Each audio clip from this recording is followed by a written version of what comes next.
বুঝলাম না ব্যাপারটা। ওই দেখেন পুরা একবারে নদী ভরা। আউ উল্টায় কে এটা? এটা সেই ভাইরাল জায়গা। গাইস দেখেন কি পরিমাণের মানুষ। আগে দেখতে একটা ব্রিজ আছিল না, ব্রিজটা এখন ভাঙা। এমন কাজ করে কে লিগা? এমন একটা টলারে উঠছি, খালি টলারটা কাজ করে। অবশ্যই শক্ত হয়ে আছি।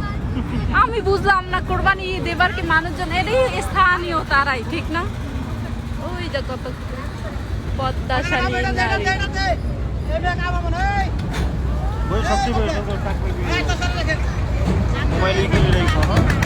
ও